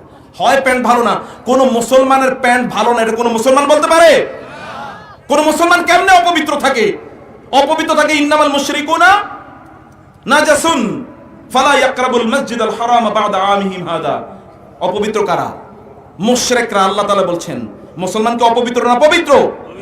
মুসলমান তো পবিত্র থাকতে হয়। রাসূল সাল্লাল্লাহু আলাইহি ওয়াসাল্লাম বলেছেন যে কেবলমাত্র ওযু অবস্থায় থাকতে পারে একজন মুসলমান, কাফের, মুশরিক, মুনাফিক ওযু অবস্থায় থাকতে পারে না। আপনারা ওযু অবস্থায় থাকবেন তো? ওযু অবস্থায় থাকলে আপনার মৃত্যু যদি এই অবস্থায় আছে, আপনি পবিত্র অবস্থায় আল্লাহর সামনে যাচ্ছেন। সালাতে যখন যাবেন গাম্ভীর্যের সাথে, মর্যাদা, আলাইকুম বিসসাকিনাতি ওয়াল ওয়াকার, রাসূলুল্লাহ সাল্লাল্লাহু আলাইহি ওয়াসাল্লাম বলেছেন মর্যাদার সামনে গাম্ভীর্যের সাথে তোমরা নামাজে যাবে। সেখানে নামাজে দাঁড়ানোর আগে আপনাকে নিয়ত করতে হবে, নিয়ত করা ফরজ, কিন্তু নিয়ত করা নট নিয়ত পড়া। নাওয়াইতু আন উসাল্লি লিল্লাহি তাআলা এটা নয়, এটা পড়বেন না খবরদার, এটা পড়লে আপনি গুনাহগার হবেন। এটা আল্লাহ রাসূল পড়েন নাই, আল্লাহ বলেন নাই। আপনাকে নিয়ত করতে বলা হয়েছে। নিয়ত করা মানে হচ্ছে অন্তরে আপনি সংকল্প তৈরি করবেন আপনি কোন নামাজে দাঁড়িয়েছেন, ব্যাস, ইটস ওকে। আপনার রবকে জানেন না আপনি কোন নামাজ পড়তে এসেছেন? আপনার আরবিতে আপনি তো নিজে আরবি বুঝেন নাকি? নাওয়াইতু আন উসাল্লি লিল্লাহি তাআলা এর অর্থ কয়জন পারেন যারা পড়েন? আরবিতে এর অর্থ কে পারেন বলেন তো? তো পারেন না, যেটা অর্থই বুঝেন না, এটা আপনি কেন পড়ে সময় নষ্ট করছেন? আল্লাহ বলেন নাই, আল্লাহ রাসূল বলেন নাই, এটা করবেন না খবরদার। বুঝতে পেরেছেন? নিয়ত করতে হয়, নিয়ত পড়তে হয় না। নিয়ত অন্তরের বিষয়, মুখের বিষয় না। আপনি কি খাওয়ার আগে এরকম বলেন নাকি নাওয়াইতু আন আকুল, আমি এখন খাওয়ার জন্য নিয়ত করলাম? তা তো আপনি করেন না। তাহলে এখানে আবার নতুন করে এটা আবিষ্কার কেন করলেন? এটি করবেন না। তারপর হচ্ছে আপনি কি করবেন? সলাতে দাঁড়াবেন তাকবীরে তাহরিমা এর সাথে। তাকবীরে তাহরিমা, আপনি যখন তাকবীরে তাহরিমা পড়েন তখন আপনি কিভাবে পড়েন? অধিকাংশ লোক কি কানের সাথে কি করে, এই যে এইভাবে। তার কি তাকবীরে তাহরিমা হচ্ছে?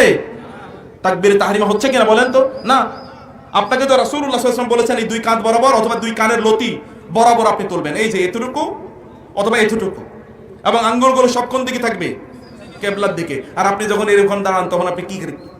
অনেকে বলে আমি তওবা করে দাঁড়াচ্ছি। তওবা করে কি ইয়ানে মিয়া? তওবা তো আগে করতে হয়। নামাজে তো তুমি নামাজ পড়তে দাঁড়াইছো, এখানে আবার তওবাই না করতে নতুন করে। শয়তানের আবিষ্কার, এটা বেদাত। এটা করলে নামাজ হবে না। বেদাতে সবচেয়ে বেশি সন্তুষ্ট হয় কে? কে বেশি সন্তুষ্ট হয়? শয়তান। আর কে বেশি অসন্তুষ্ট হয়? আল্লাহ। সবচেয়ে বেশি অসন্তুষ্ট হন তিনি। কারণ আল্লাহর উপর কি করেছেন আপনি? জুলুম করেছেন। আল্লাহর দিনকে আপনি বিকৃত করেছেন।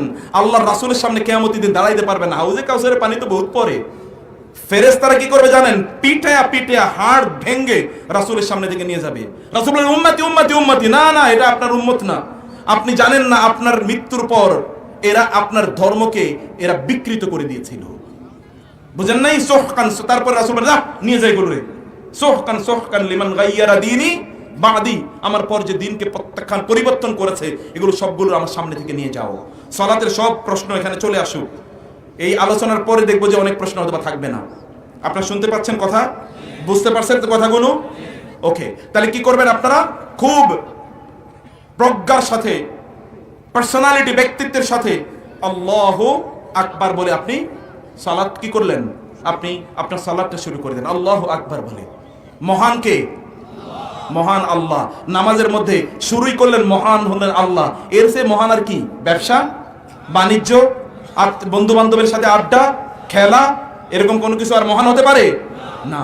অতএব মহান আপনি ডিক্লারেশন দিয়েছেন আল্লাহ হচ্ছেন মহান। এরপরে যদি মহান অন্য কাউকে মনে করেন, তার মানে আল্লাহর বাইরে অন্য কোনো কিছু স্মরণ করেন, তার মানে আপনার আগের ডিক্লারেশনটা একটা মিথ্যা ডিক্লারেশন ছিল, ফেক। তার মানে হচ্ছে মুনাফিক। আপনারা কি জানেন মুনাফিকরা কি নামাজ পড়তো? কে বলে মুনাফিকরা নামাজ পড়তো না? সুবহানাল্লাহ। আল্লাহ তাআলা বলেছেন ইন্নাল মুনাফিকিনা ইউখাদিউনা আল্লাহ ওয়া হুয়া খাদিউহুম ওয়া ইযা ক্বামু ইলাস সালাতি ক্বামু কুসালা। আল্লাহ বলেন মুনাফিকরা নামাজ পড়তো কিন্তু নামাজে তারা কি? অমনোযোগী। তারা নামাজে কি? অমনোযোগী। এই যে আপনাদের বিভিন্ন কথাবার্তা মনে পড়ে মুনাফিকদের নামাজ। দুই নম্বর কি? ইউরাউনান নাস, তারা মানুষকে দেখানোর জন্য নামাজ আদায় করে, মুনাফিকদের নামাজ। ওয়ালা ইয়াজকুরুনাল্লাহ ইল্লা কালিলা, নামাজে আল্লাহর জিকির কম, অন্য আলোচনা বেশি। এটা হচ্ছে কার নামাজ? মুনাফিকদের নামাজ। কার নামাজ? মুনাফিকরাও নামাজ পড়তো। মনে করেন না যে কেবলমাত্র মুসলমানরাই নামাজ পড়ে। মুনাফিকরাও নামাজ পড়তো, রাসূলের পিছনেই নামাজ পড়েছে সবচেয়ে বড় বড় মুনাফিকরা। অতএব নামাজ পড়লেই কেবল হয় না, নামাজ পড়তে হয় রাসূল যেভাবে পড়েছেন, যেভাবে রাসূল বলেছেন সেভাবে আপনাকে নামাজ পড়তে হয়। নামাজের আরকানগুলো জানতে হয়, নামাজের আহকামগুলো জানতে হয়। নামাজের মধ্যে সূরাতুল ফাতিহা পড়বেন। সূরাতুল ফাতিহার চেয়ে বড় কোনো দোয়া নাই। আপনারা একবার চিন্তা করে দেখেন তো, আপনি যখন বলেন আলহামদুলিল্লাহি রাব্বিল আলামিন, তখন আল্লাহ বলেন আমার বান্দা আমার প্রশংসা করলো। আপনি যদি বলেন আর রহমানির রহিম, আল্লাহ বলেন আমার বান্দা আমার স্তুতি করলো। আপনি যখন বলেন মালিক ইয়াউমিদ্দিন, তখন আপনার রব বলেন, আপনার আল্লাহ বলেন আমার বান্দা আমার বন্দনা করলো। আপনি যখন বলেন ইয়্যাকা না'বুদু ওয়া ইয়্যাকা নাস্তাঈন, তখন আপনার রব বলেন এই বাক্যের প্রথম অংশটা আমার জন্য, দ্বিতীয় অংশটা আমার বান্দার জন্য। এরপর থেকে যখন আপনি ইহদিনাস সিরাতাল মুস্তাকিম বলতে থাকেন, তখন আল্লাহ বলতে থাকে বান্দা তুই যা চাস তোরে তাই দিয়ে দিলাম, যা চাস তাই দিয়ে দিলাম, যা চাস তাই দিয়ে দিলাম। এর চেয়ে বড় দোয়া কই পাবেন? গ্যারান্টিড। সহিহুল বুখারীর হাদিস, কাসামতু সলাতা বাইনি ওয়া বাইনা আবদি নিসফাইনি ওয়া লিআবদি মা সাআলা। আমি নামাজকে, সূরাতুল ফাতিহাকে আমার মাঝে এবং আমার বান্দার মাঝে দুই ভাগ করে দিয়েছি, সমান দুই ভাগ। সূরাতুল ফাতিহাতে মোট আয়াত আছে 7টা। কয়টা আয়াত? 7টা। প্রথম 3টা আয়াত এক্সক্লুসিভলি আল্লাহর জন্য, দ্বিতীয় 3টা আয়াত এক্সক্লুসিভলি বান্দাদের জন্য। মধ্যখানের আয়াতটির 2টা অংশ আছে, প্রথম অংশ আল্লাহর জন্য, দ্বিতীয় অংশ বান্দার জন্য। তাহলে 7 আয়াতের মধ্যে 3.5 আয়াত আল্লাহর জন্য, 3.5 আয়াত কার জন্য? এইরকম বিভাজন কই পাবেন? এরকম ভাগ পাবেন কই আপনি? সূরাতুল ফাতিহা ছাড়িয়েন না প্লিজ। সূরাতুল ফাতিহা ছাড়িয়েন না। আমার মাযহাবে নাই, অমুকের মাযহাবে আছে, আলোচনার দরকার নাই। হাদিসে আছে তো যথেষ্ট না? আছে কিনা? যথেষ্ট কিনা? পড়েন, পিছনে পড়েন, পড়েন। কমপক্ষে যখন ইমাম সাহেব যখন চুপ করে থাকবে তখন পড়বেন। ওয়াদা করতে হবে আমার সাথে সূরা ফাতিহা পড়বেন। আমি যদি প্রমাণ করে না দিতে পারি যে সূরা ফাতিহা পড়তে হবে, আপনার হাদিসের বইগুলো না আসেন, ওলামায়ে কেরাম এখানে আছে তো, হাদিসের বইগুলো সহিহ বুখারী তো পড়ানো হয়নি, আসুক। বুখারীর চেয়ে তো আর সহিহ কোনো গ্রন্থ নাই, আছে নাকি? সেটাই তো আমরা যুগ যুগ ধরে পড়ছি, শত শত বছর জুড়ে। অতএব সূরা ফাতিহা পড়বেন তো ইনশাআল্লাহ। কমপক্ষে যেই নামাজগুলোতে ইমাম সাহেব চুপ থাকে, সেটা জোহরের নামাজ, আসরের নামাজ এবং মাগরিবের 1 রাকাত, এশার শেষের 2 রাকাত, এই নামাজগুলোতে কি করবেন? সূরা ফাতিহা ইমামের পেছনে বসে বসে আপনি সূরাতুল ফাতিহা পড়বেন। আল্লাহ তাআলা আপনার যে দাওয়াত আছে, আপনি যে আল্লাহর কাছে দোয়া করলেন, এই দোয়ার উত্তর কে দেবেন? আল্লাহ তাআলা দেবেন। প্রিয় ভাইরা, এরপরে যেটি তাহলে যে ইমাম যখন তেলাওয়াত করে, আপনারা যে একাকি নামাজ পড়েন, তখন কিভাবে কেরাত পড়বেন জানেন? নামাজে কোরআন কিভাবে তেলাওয়াত করতে হয়? রাসূলুল্লাহকে আল্লাহ তাআলা নির্দেশ প্রদান করেছেন সাল্লাল্লাহু আলাইহি ওয়াসাল্লাম, ওয়ারাত্তিলিল কুরআনা তারতিলা। কোরআন পড়তে হয় কিভাবে? তারতিলের সাথে। কিভাবে তারতিলের সাথে জানেন? প্রত্যেকটা আয়াত আলাদা, প্রত্যেকটা শব্দ আলাদা। আপনি যদি এভাবে পড়েন আলহামদুলিল্লাহি রাব্বিল আলামিন রহমানির রহিম মালিকি ইয়াউমিদ্দিন ইয়াকা না'বুদু ওয়া ইয়াকা নাস্তাইন, আল্লাহ উত্তর দেবেন কখন? আল্লাহ কখন উত্তর দেবেন? আল্লাহর তো উত্তর দেওয়ার সময় দিলেন না আপনি। এই জন্যই তো আপনাদের নামাজের কোনো প্রাণ নাই। এই জন্য তো নামাজের পরে, এই জন্য তো মুসলমানরা নামাজ পড়ার পরেও তার আকাম কুকাম করে কিভাবে? যেই লোকটা নামাজ পড়লো, ইন্নাস সালাতা তানহা আনিল ফাহশাই ওয়াল মুনকার, নামাজ মানুষকে খারাপ কাজ থেকে দূরে রাখে। এই নামাজ পড়ার পরও খারাপ কাজ কেমনে করে? তার নামাজই হয় নাই। এই জন্য তার নামাজের কোনো ইম্প্যাক্ট নাই, তার জীবনে নামাজের কোনো ইম্প্যাক্ট নাই তার মধ্যে, কারণ সে নামাজ তো ঠিক মতো পড়ে না। আপনি যখন নামাজে দাঁড়াবেন, আল্লাহর কিতাব পড়ছেন। কার কিতাব পড়ছেন? আপনি গান যখন গাইবেন, একটু তাড়াহুড়া করে একটা গান গায়ে দেখেন তো কি অবস্থা, মানুষের পিটানো একটু থামে কিনা। আপনি যখন কবিতা পড়বেন, প্রচন্ড দ্রুত কবিতা তো পড়বেন না, একটা স্লো গতিতে, কোথাও উঠাতে হয়, কোথাও নামাতে হয়। যখন গানের একটা সুর আছে, লয় আছে, কোথায় থামতে হয়, কোথায় কি করতে হয়, এগুলো করতে হয়। যদি গানের ক্ষেত্রে আপনার এতটা আগ্রহ থাকে এবং সেখানে এতটা আপনি তাজবিদ রক্ষা করে চলেন, তাজবিদ বুঝেন তো? তাজবিদ, তাহলে কোরআনের তাজবিদ নাই? আছে কিনা? এই তাজবিদ রক্ষা করে তারপরে আলহামদুলিল্লাহি রাব্বিল আলামিন। রাসূলুল্লাহ সাল্লাল্লাহু আলাইহি ওয়াসাল্লামের প্রত্যেকটা বর্ণ বোঝা যেত, বর্ণ, ওয়ার্ড, লেটার, হরফ বোঝা যেত তিনি যখন তেলাওয়াত করতেন। এইভাবে তেলাওয়াত করবেন সূরাতুল ফাতিহা। এরপরে কি অন্য সূরা তার সাথে মিলিয়ে নেবেন। আপনি যখন নামাজে দাঁড়ান, তখনই আপনারা একটা ইন্নী ওয়াজ্জাহতু ওয়াজহিয়া লিল্লাযী ফাতারাস সামাওয়াতি ওয়াল আরদা হানিফা, আছে কিনা এটা? আসলে এটা নামাজের মধ্যে না নামাজের বাইরে? হ্যাঁ, দেখেছেন? এই যে অধিকাংশ বলতেছে নামাজের বাইরে, এটা অধিকাংশ বলছে এটা নামাজের বাইরে। অথচ রাসূলুল্লাহ সাল্লাল্লাহু আলাইহি ওয়াসাল্লাম নামাজের ভিতরে এটা পড়ছেন। রাসূলুল্লাহ সাল্লাল্লাহু আলাইহি ওয়াসাল্লাম কোথায় পড়েছেন? নামাজের, কথা বলেন না কেন? রাসূলুল্লাহ নামাজের ভিতরে পড়েছেন এটা। তিনি আল্লাহু আকবার বলে তারপরে বলেছেন ইন্নী ওয়াজ্জাহতু ওয়াজহিয়া লিল্লাযী ফাতারাস সামাওয়াতি ওয়াল আরদা হানিফা। আর আপনি এখানে দাঁড়িয়ে বলেন ইন্নী ওয়াজ্জাহতু ওয়াজহিয়া লিল্লাযী। এখন নামাজটা কি আপনারটা হবে নাকি রাসূলেরটা হবে? কারটা চলবে? তাইলে এখন থেকে ইন্নী ওয়াজ্জাহতু কোথায় চলবে? নামাজের ভিতরে। কোথায় চলবে? আরো অনেক দোয়া আছে, আল্লাহুম্মা বাঈদ বাইনি ওয়া বাইনা খাতায়া কামা বা'আদতা বাইনাল মাশরিকি ওয়াল মাগরিবি, আল্লাহুম্মা ইহদিনি লিআহসানিল আমালি ওয়াল আখলাকি লা ইয়াহদিনি লিআহসানিহা ইল্লা আনতা। এরকম অনেক দোয়া আছে, এটা নামাজের ভিতরে। এগুলোকে বলা হয় দুআউল ইস্তিফতাহ। ডক্টর আব্দুল্লাহ জাহাঙ্গীরের বইটা রাহিমাহুল্লাহ, তার বইটা পড়বেন, রাহে বেলায়েত সহ পড়বেন, এবং ইমাম নববী রাহিমাহুল্লাহ আল আযকার পড়বেন। এগুলো দেখেন, হিসনুল মুসলিম পড়েন না, এগুলো তো অ্যাভেলেবল। হিসনুল মুসলিম এখন কোথায় পাওয়া যায় না, সর্বত্র আলহামদুলিল্লাহ পাওয়া যায়। পড়েই দেখেন যে নামাজে ঢোকার পর কি দোয়াগুলো পড়তে হয়, দেখেন এগুলো একটু পড়েন। কেবল বাপ দাদার কথা বলবেন না। বাপ দাদাদেরকে আল্লাহ তাআলা ক্ষমা করে দাও, তাদেরকে তুমি জান্নাত দান করো আল্লাহ, তাদের ভুল ত্রুটিগুলো মাফ করে দাও। তারা অন্তর দিয়ে তারা ইসলামকে প্র্যাকটিস করেছে, তারা এর বেশি জানতোই না। বই তো নাই, একটাই মাত্র মুকসুদুল মুমিনিন, 90%ই ভুল, কেউ তারপরে বই এটা ছাড়ার কোনো বই নাই। আর এখন বইয়ের অভাব আছে নাকি? এখন সব বই বাংলা অনুবাদ হয়ে গেছে আলহামদুলিল্লাহ। অতএব এগুলো আপনার পড়েন, এগুলো অনুসারে আপনি জ্ঞান অর্জন করেন। যারা আলেম ওলামায়ে কেরাম আছেন, হক্কানি আলেম আছেন, যারা পড়াশোনা করে আলেম হয়েছেন, তাদের কাছে আসেন এবং তাদেরকে দেখেন যে তারা কি বলছে। অতএব এটা যখন আপনি করবেন, আপনি এর পর সূরা ফাতিহা পড়বেন। ইমাম সাহেবের পিছনে যদি আপনি দাঁড়ান, ইমাম সাহেব যদি জোরে আমিন বলে, আপনার জোরে আমিন বলতে কোনো আপত্তি আছে? খেয়াল করবেন কেন? ইমাম সাহেব যদি জোরে না বলে তাহলে আমার কোনো আপত্তি নেই, কিন্তু ইমাম যদি জোরে আমিন বলে তাহলে আপনিও জোরে আমিনটা বললেন। কারণ রাসূলুল্লাহ সাল্লাল্লাহু আলাইহি ওয়াসাল্লাম বলেছেন, সহিহ বুখারী হাদিসে এসেছে, যদি ইমাম যখন জোরে আমিন বলে, মুক্তাদিরা যদি জোরে আমিন বলে, তখন ফেরেশতারাও জোরে আমিন বলে। তিনটা আমিন যদি এক সময়ে হয়ে যায়, তাইলে যেই ব্যক্তি আমিন বললো তার অতীতের সব গুনাহ মাফ হয়ে যাবে। এরকম অপরচুনিটি একটা খুঁজে বাইর করেন তো দেখি, অতীতের সবগুলো গুনাহ মাফ হয়ে যাবে। এটা সহিহ হাদিস। যদি ইমাম জোরে না বলে তাহলে আর আপনার করার দরকার নাই, কারণ আপনি তো তখন বুঝতে পারবেন না। হয়তো আপনি ইমাম যদি জোরে বলে ফাইদা আম্মানাল ঈমানু ফাআমিনু ফাইদা ক্বালাল ঈমানু আমিন ফাকুলু আমিন, বুখারীর বর্ণনা একেবারে শব্দ সহ বলে দিলাম আমি। ইমাম সাহেব যখন বলে আমিন তখন তোমরা বলো আমিন। বুঝতে পেরেছেন? কিন্তু এটা নিয়ে কোনো বিতর্ক চলবে, কোনো মারামারি চলবে না। মারামারি করা কি ফরজ নাকি হারাম? হারাম। আর জোরে আমিন বলে কি সর্বোচ্চ সুন্নাহ বা নফল। অতএব নফল নিয়ে আপনারা মারামারি করতে যাবেন না, কিন্তু এটা করবেন আপনারা যদি সম্ভব হয়। আর যারা করে তাদেরকে কখনো বাধা দেবেন না, খবরদার। কারণ এটা সুন্নাহ, এটা হাদিস। এটা কি রাসূলের সুন্নাহ, রাসূলের হাদিস। বিরোধিতা কার করতেছেন? আমার বিরোধিতা করতেছেন, এই আমাদের মেম্বার সাহেবের বিরোধিতা করছেন। বিরোধিতা করছেন কার? রাসূলের হাদিসের। খবর আসেনি কিয়ামতের দিন তার সামনে যাইয়া আবার হাউজে কাউসারের পানি কেমনে নেবেন, কোন চেহারায়? সেই দিন যদি বলেন তুমি তো শুনছো এটার হাদিস এবং তুমি নিজে পড়ছো অথবা জানছো, তারপরে তুমি কিসের স্পর্ধা এটার বিরোধিতা করলা? তোমার শক্তি বেশি ছিল, জোর বেশি ছিল, জনবল বেশি ছিল, সমর্থক বেশি ছিল। আসো তাইলে আজকে দেখি কে আছে তোমার সমর্থকরা, নিয়ে আসো তাদেরকে। ফেরেশতারা দেখেন কি করে। খবরদার করবেন না। যাদেরকে করতে দেন, যারা করে এরা কি এলাকার সবচেয়ে খারাপ পোলা পাইন?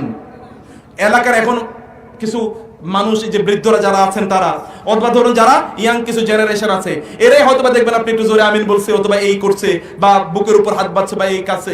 এরা কি এলাকার সবচেয়ে খারাপ পোলা পাইন? এরা কি এখানকার জুয়াখোর, এখানকার মদখোর, এখানকে ইয়াবাখোর, এখানে কি ওরা রাস্তায় ফষ্টি নষ্টি করে, এখানে কি মেয়েদেরকে তারা ইফতিজ করে? এরা তো এলাকার সবচেয়ে ভালো ছেলে। এলাকার সবচেয়ে ভালো ছেলেরা মসজিদে আসে নামাজ পড়ার জন্য।